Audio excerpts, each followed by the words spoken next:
Today in class we used Flipgrid for the first time. I thought it was so cool to see each student talking in Spanish and each of them answering the prompts, which would prepare us for our speaking exams in June. So Flipgrid will be something that I'm going to try to continue to use. And again, this way I can't talk to 30 kids every single day, but 30 kids can talk to me and I can provide feedback and comments later on throughout my day. So I'm really excited about some of the apps that allow me to provide feedback one-on-one when I'm really a class of 1 on 30. Blogger is a great tool to use in the blended classroom because it allows students to collaborate with each other. It also allows students to be accountable for their own learning. Once students are finished and they go into a blog, they publish, other students or their peers in their small groups or in the whole classroom can go in and they can comment. Sometimes those comments are helping others to understand the process they took to complete something. For example, if a student published a blog piece about a book they're reading, other students will go in to clarify something about the character or to pose another question. Book clubs are something that I've been using in my classroom for years.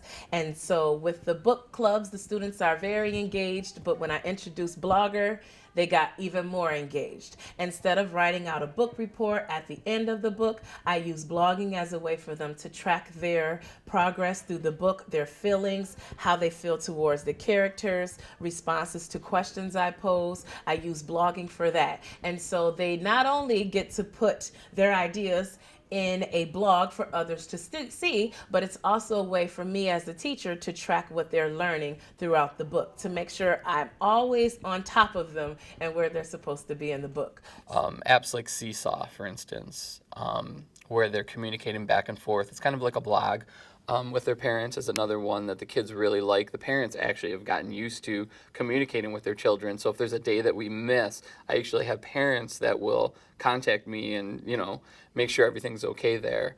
Another app that is that we've used quite a bit is an app called Book Creator, where the children can actually create their own books. But I've even extended that to some of their learning, like for instance, when we're learning about astronomy, for instance. Children have chosen to use Book Creator as a way to kind of showcase their learning. And they've created books about the sun, the moon, that sort of thing. And then the neat thing about Seesaw is they can then upload that book right into Seesaw and send it home, and their parents get to see what they're learning right here at school. I am really enjoying AddPuzzle.